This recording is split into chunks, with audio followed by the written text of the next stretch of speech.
नमस्कार दोस्तों, स्वागत है आपका वर्चुअल पे। टीजीटी साइंस की क्लासें जो हैं अनुरूप रूप से चल रही हैं। इसी क्रम में आज जो है टीजीटी केमिस्ट्री के का जो नेक्स्ट लेसन है उसके बारे में अध्ययन करेंगे और नाम है तत्वों का आवर्ती वर्गीकरण। तो बहुत इंपॉर्टेंट क्लास है, तो वीडियो पूरा देखिएगा और पूरा आपको कॉन्सेप्ट समझ में आ जाएगा। उसकी कुछ डिफिनेशंस हैं और उनके बारे में कुछ बताया गया है, क्यों आवर्ती वर्गीकरण की आवश्यकता क्यों पड़ी, और आवर्त सारणी पढ़ने के पूर्व जो है बहुत महत्वपूर्ण लेसन है। इसके विषय में अध्ययन करते हैं, तो चलिए शुरू करते हैं।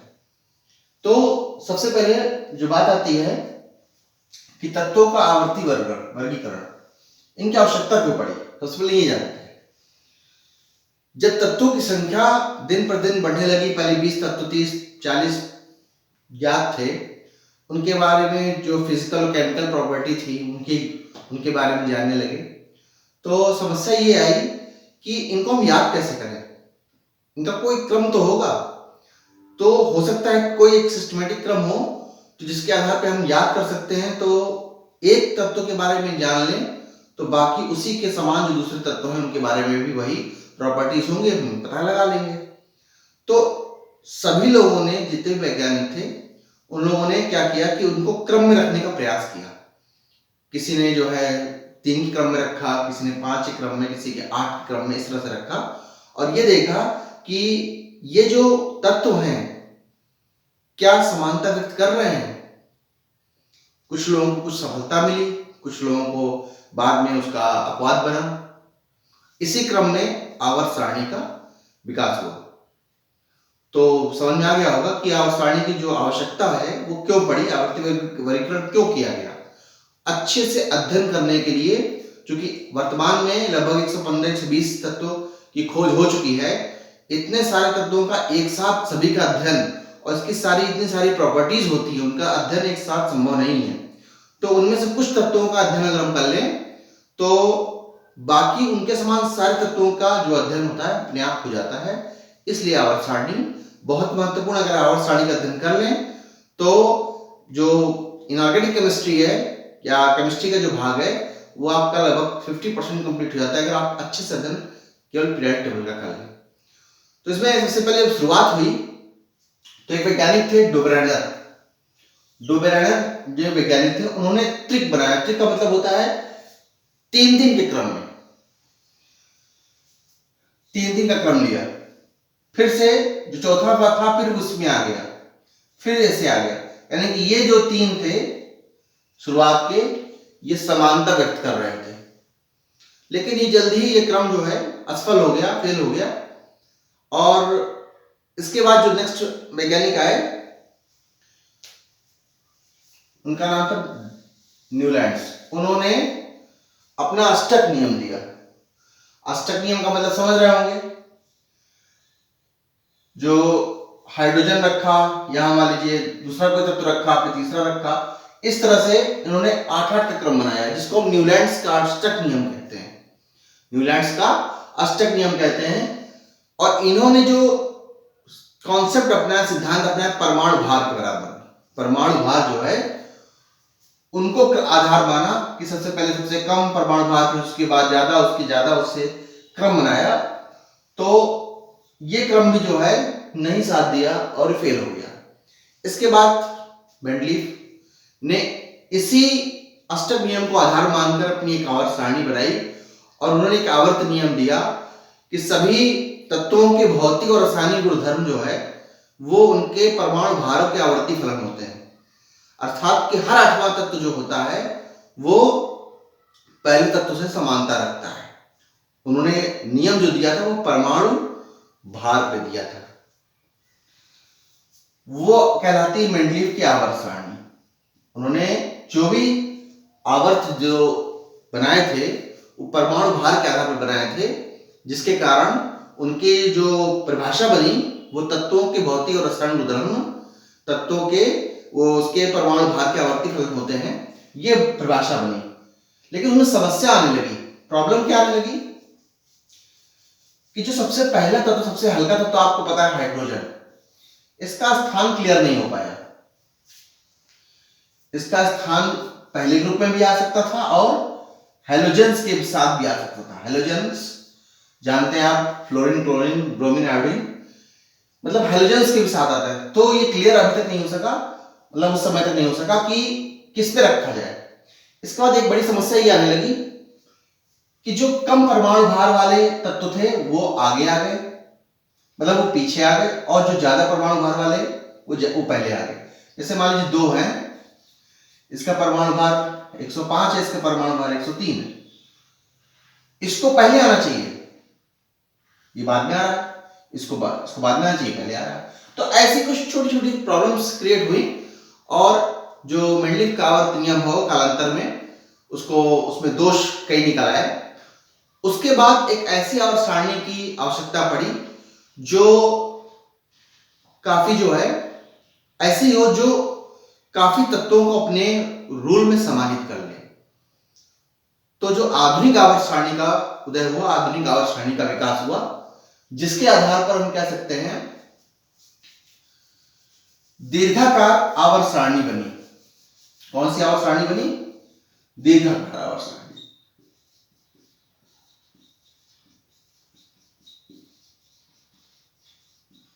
ये सारणी बनी, इसमें आधुनिक आवर्त नियम दिया गया। ये क्या था? ये था तत्वों के भौतिक व रासायनिक गुणधर्म उनके परमाणु क्रमांकों के आवर्ती फलन होते हैं, मतलब परमाणु क्रमांक के आधार पर रखा गया। और आधुनिक आवर्त सारणी में आप जानते हैं ब्लॉकों में डिवाइड किया गया, एसपीडीएफ ब्लॉक, ठीक है। इसमें कुल मिला के जो आवर्त और वर्गों में बांटा गया, तो 18 वर्ग माने गए और 7 आवर्त बनाए गए। दीर्घाकार आवर्त सारणी, इनको अलग अलग ब्लॉक्स में भी डिवाइड किया गया। अब ये अध्ययन करेंगे नेक्स्ट वीडियो में। S block, P block and D block, और लास्ट में एफ ब्लॉक, ये सब अध्ययन किया गया, मतलब डिवाइड किया गया। कुल मिला के दीर्घाकार आवर्त सारणी काफी हद तक जो तत्व थे उनका प्रतिनिधित्व करती थी। कुछ एक आध जो है अपवाद आते हैं, जैसे कि क्रोमियम है, कॉपर है, तो एक आध अपवाद और भी एफ ब्लॉक में कुछ आते हैं एलिमेंट्स, वो अपवाद में आते हैं। बाकी और कोई प्रॉब्लम ब्लॉक्स के और प्रॉपर्टीज को लेकर तो बिल्कुल नहीं होती है। जो प्रॉपर्टीज होती हैं बहुत अच्छे से फॉलो होती हैं। जब आवर्त सारणी आपको बताएंगे, नेक्स्ट वीडियो होगा उसमें हम उनकी प्रॉपर्टीज बताएंगे, कैसे वो फॉलो करती, कहां कहां फॉलो नहीं करती, वो भी बताएंगे। तो इसके बाद जो है जब दीर्घाकार आवर्त सारणी का विकास हो गया तो उनकी कुछ प्रॉपर्टीज के बारे में जान लेना उचित होगा। इसको मिटा देते हैं।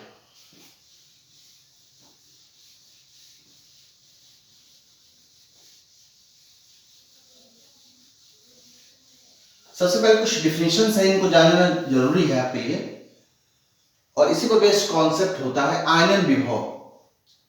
आयनन विभव क्या है? आप जानते हैं कि सेंटर पे नाभिक होता है, उसके चारों ओर कोश होते हैं, इनमें इलेक्ट्रॉन होते हैं। अब इलेक्ट्रॉन जो है, यही एक इलेक्ट्रॉन निकालने के लिए आवश्यक ऊर्जा आयनन विभव कहलाता है। आयनाइजेशन पोटेंशियल कहलाता है I1। अगर दूसरा इलेक्ट्रॉन निकालेंगे तो I2 कहलाएगा, तीसरा I3, इस तरह से होता है। तो आयनन विभव का जो मान होता है वो क्रमशः आवर्त में और वर्ग में घटता बढ़ता रहता है। जब आवर्त सारणी बताएंगे, इसमें इसकी प्रॉपर्टी बताएंगे किस तरह से आवर्त सारणी में आयनन विभव का मान बदलता है। आप डिफरेंस समझ लीजिए। फिलहाल किसी भी तत्व के परमाणु से एक इलेक्ट्रॉन निकालने में जो ऊर्जा की आवश्यकता होती है उसे हम आयनन विभव कहते हैं। इसके बाद नेक्स्ट है परमाणु त्रिज्या। परमाणु त्रिज्या क्या है? समझ रहे होंगे, किसी भी नाभिक से बाह्य कोश, ये बाह्य जो आवृत है, बाह्य कोश की जो रेडियस होगी या दूरी होगी, सॉरी, उसको हम परमाणु त्रिज्या कहेंगे। और इसी पर बेस्ड आयनिक त्रिज्या है। आयनिक त्रिज्या में क्या होता है कि इलेक्ट्रॉन निकल गया तो क्या बन गया? आयन बन गया। इस आयन की जो त्रिज्या होगी, अर्थात नाभिक से बाह्यतम कोश की दूरी वो जो होगी आयनिक त्रिज्या कहलाएगी। परमाणु से नाभिक से बाह्यतम कोश की दूरी हो गई। अब ये डिपेंड करता है आयनिक त्रिज्या परमाणु त्रिज्या से बड़ी होती है छोटी होती है। ये इस बात पर डिपेंड करता है कि धनायन बन रहा है या ऋणायन बन रहा है। धनायन और ऋणायन बनने पर ये डिपेंड करता है कि अगर इलेक्ट्रॉन निकलने के पश्चात यह भी हो सकता है कि जब इलेक्ट्रॉन निकला है तो हो सकता है ये कोश समाप्त हो जाए, तो जो आयनिक त्रिज्या होगी वो छोटी हो जाएगी। अगर इलेक्ट्रॉन ग्रहण कर रहा था ऋणायन है तो ये कुछ कोश जो होते हैं फैल जाते हैं, तो इस केस में आयनिक त्रिज्या बड़ी हो जाएगी। कुल मिला के जो मैटर टू मैटर वेरी करता है ये कि आयनिक त्रिज्या बड़ी होगी या छोटी होगी वो आवर्त सारणी में बताया जाएगा। नेक्स्ट है इलेक्ट्रॉन बंधुता। किसी विद्युत उदासीन परमाणु जो तत्व होता है वो एक इलेक्ट्रॉन ग्रहण करके जब ऋणायन बनाता है उसमें कुछ ऊर्जा निर्मुक्त करता है, उसे वो हम उस तत्व के परमाणु की इलेक्ट्रॉन बंधुता कहते हैं। सिंपल परिभाषा है इसकी। कोई विद्युत उदासीन परमाणु का जो है वो जब किसी इलेक्ट्रॉन को ग्रहण करने के पश्चात ऋणायन बनाता है और उसमें जो ऊर्जा निर्मुक्त होती है उसे हम इलेक्ट्रॉन बंधुता कहते हैं। विद्युत ऋणात्मकता इलेक्ट्रोनेगेटिविटी बहुत सिंपल है। किसी भी तत्व के इलेक्ट्रॉन आकर्षित करने की क्षमता या खींचने की क्षमता जो पावर होती है उसे हम विद्युत ऋणात्मकता कहते हैं। ये क्रिया करने की दर भी प्रदर्शित करती है। जितना कोई तत्व विद्युत ऋणात्मक ज्यादा होगा उतना ही वो क्रियाशील होगा। सबसे अधिक जो इलेक्ट्रोनेगेटिविटी ज्यादा होती है किसकी होती है? फ्लोरीन की होती है। और ये किस ग्रुप में होता है? 7th A ग्रुप में होता है। पता है आपको? ये 7th A ग्रुप में होता है। और किसका एलिमेंट है? ये है आपका पी ब्लॉक। ए बी नहीं, ए बी अब खत्म हो गया है वैसे, तो कह सकते हैं आप 17 ग्रुप का है। लास्ट में 17 जो है ब्लॉक है उसका है। और ब्लॉक जो होगा आपका वो कौन सा होगा? पी ब्लॉक का। इसके अलावा से इसके बाद क्लोरीन होती है, उसके बाद ब्रोमीन है, उसके बाद आयोडीन है, स्टेटिन है, इस तरह से होते हैं। इसके अलावा जो है इसके बाद शुरू हो जाते हैं zero group. Helium, neon, argon, xenon, helium, neon, argon, krypton, xenon, radon, ये सब होते हैं। तो कुल मिला के विद्युत ऋणात्मकता में जो है आपका इलेक्ट्रॉन को आकर्षित करने की क्षमता प्रदर्शित होती है। तो ये छोटा सा जो आपका चैप्टर था इसमें आपने तत्वों के आवर्ती वर्गीकरण पढ़ा। नेक्स्ट वीडियो जो होगा वो तत्वों के आवर्ती वर्गीकरण से संबंधित आपका पूरा जो है आवर्त सारणी संबंधित होगा। इसमें आवर्त सारणी और इनकी प्रॉपर्टीज उसमें बताई जाएगी कि आवर्त में बढ़ने घटने को ऊपर से नीचे आने पर कौन सी प्रॉपर्टी कम होती है, कौन सी ज्यादा होती है। तो बने रहिए और जो क्लास चल रही है उनका जो है अच्छी से तैयारी करिए। नमस्कार।